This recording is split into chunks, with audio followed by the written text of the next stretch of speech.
안녕하세요, 백은영입니다. 김병만 씨의 이혼 과정에 대한 조금 더 충격적인 이야기들이 나오고 있는데, 김병만 씨의 이혼과 그리고 현재 진행 상황에 대해서 아주 구체적인 정황과 증거들이 나오고 있는 상황입니다. 두 사람의 이혼을 보면 김병만 씨는 전처가 나를 ATM기, 그냥 돈벌이 수단으로 이용했다. 나 몰래 생명보험을 들어서 내가 좀 어떻게 되길 바란 것 같다. 또한 내 돈을 일방적으로 빼돌렸다. 무려 7억 원 가까운 돈을 빼돌렸다. 이렇게 주장을 하고 있고요. 이 김병만 씨의 전처는요, 김병만 씨가 상습적인 폭행을 저질렀고 그것도 아주 치명적으로 아주 고통스럽게 나를 괴롭혔다. 이렇게 주장하고 있습니다.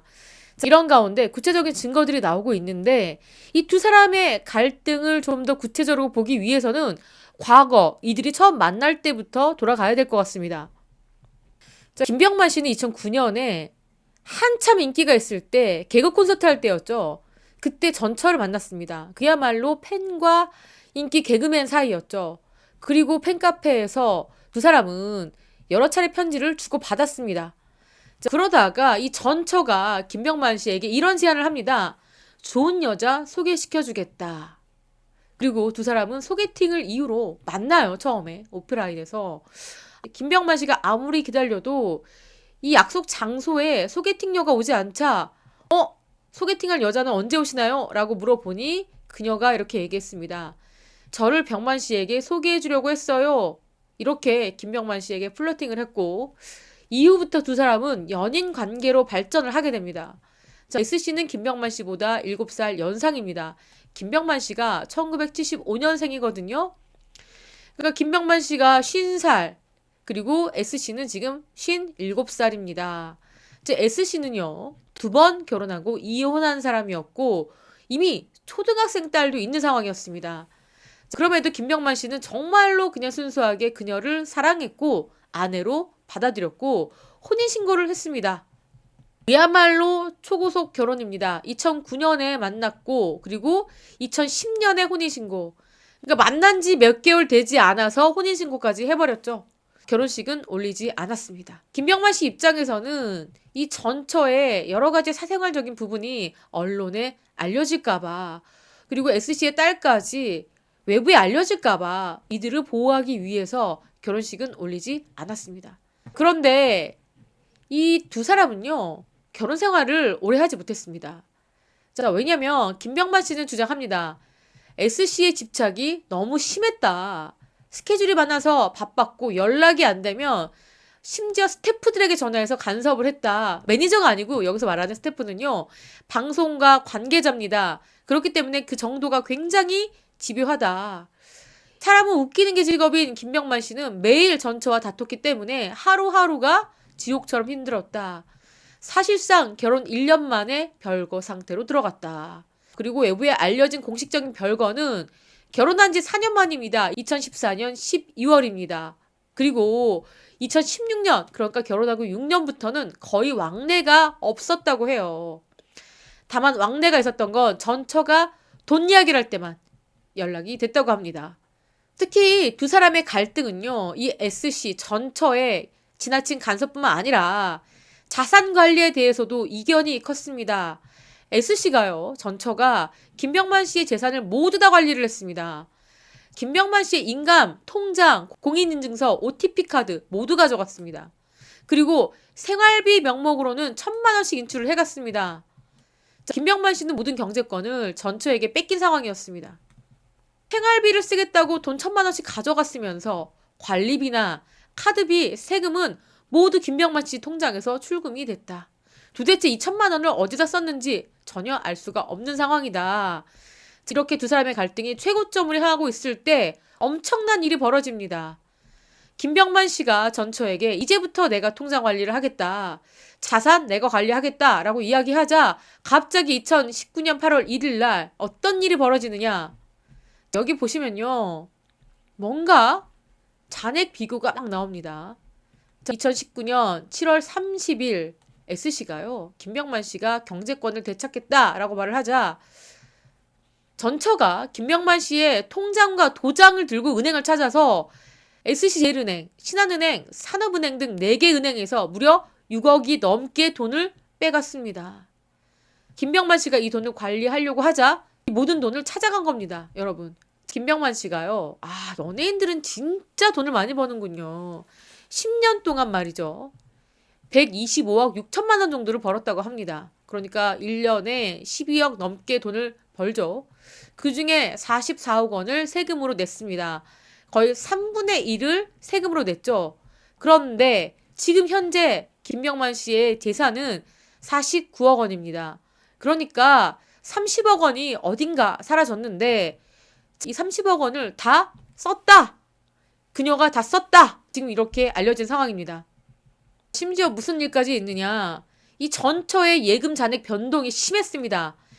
김병만 씨가 자산을 직접 관리하겠다라고 했던 그 당시에 이 전처 계좌에는 20억이 넘게 있었는데 1년 5개월 뒤에는 9억 원가량이 온데간데 사라져버렸습니다.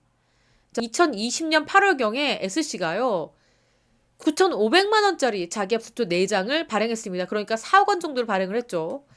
이 돈이 어디로 갔는지 알 수가 없다. 4억 원이 그냥 증발해버렸습니다. 결국요. 김병만 씨는 전처를 상대로 이혼 및 재산분할 소송을 걸었습니다. 그리고 무단으로 빼간 돈에 대해서도 손해배상 청구 소송을 제기를 했습니다. 전처는요. 처음에는 김병만 씨를 너무 사랑해서 이혼을 원하지 않는다. 대화를 통해서 원만히 해결하고 싶다. 이 청구를 기각해달라라고 주장했다가 약 5개월 뒤에 반소장을 제출합니다. 그러면서 위자료 1억 원도 청구를 합니다. 돌연 김병만 씨의 상습 폭행 그리고 이혼 귀책 사유가 김병만이다. 이렇게 몇 개월 만에 입장이 확 바뀌어버렸죠. 그런데 약 1년이 지나서 이 가정법원 1심은요. 이렇게 결론을 내립니다. 75% 김병만, 25% 전처. 뭐냐? 재산 비율을 이렇게 나눠 가져라 명령했고요. 부동산 2분의 1 지분 소유권을 김병만에게 넘겨라. 그리고 보험계약자 명의도 김병만으로 바꿔라. 이렇게 10억 원 정도를 돌려줘라. 판결을 했습니다. 그런데 S씨는 항소. 그리고 항소심도 받아들이지 않았고 그리고 다시 상소. 대법원에서 이를 기각했고 이혼이 확정된 게 지난해 9월 7일입니다. 그럼 이렇게 말끔하게 끝내야 되잖아요.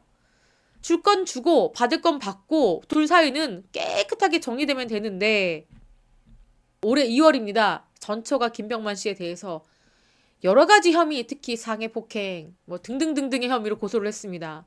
같이 산 약 9년여 가량 30번 넘게 나는 맞았다. 이렇게 주장을 하고 있습니다.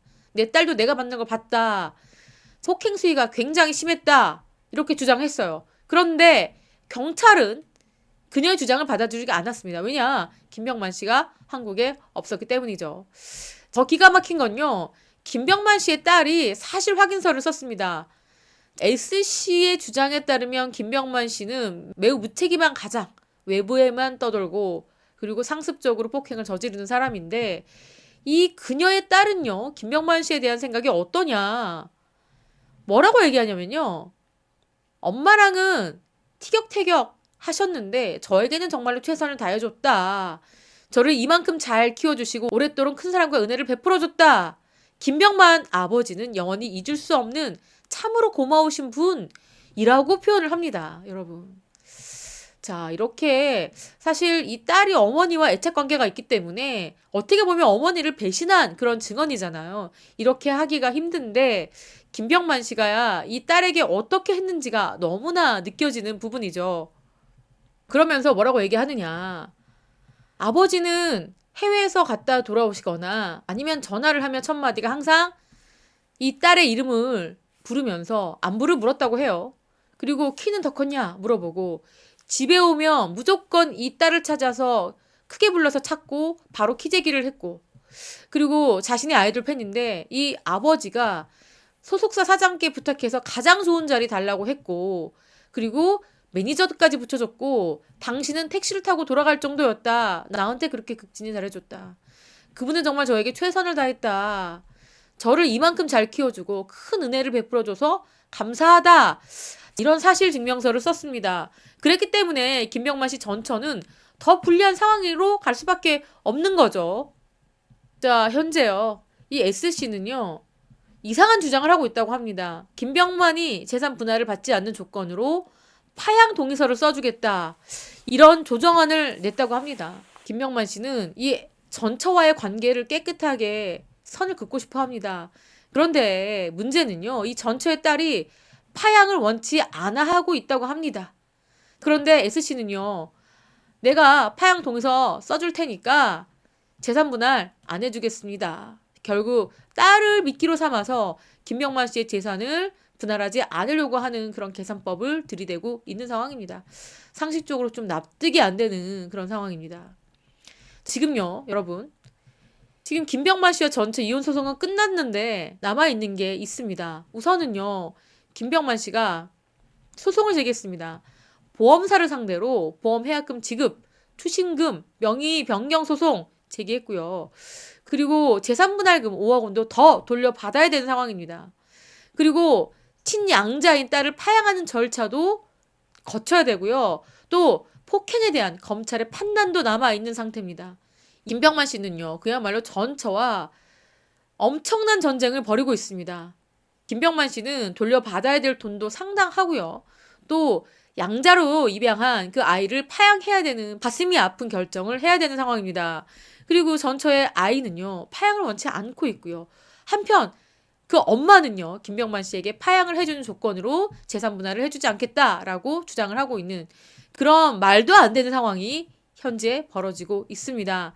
김병만 씨의 이 같은 여러 가지 상황들, 지금 마지막에 남은 건요, 이 검찰 조사입니다. 정말 김병만 씨가 그녀에 대해서 안 좋은 행동을 했는지 그 결과가 나올 예정이죠. 좀 더 사건을 냉정히 봐야 될 것 같습니다. 지금까지 저는 백은영이었고요. 시청해주신 구독자 여러분, 감사합니다.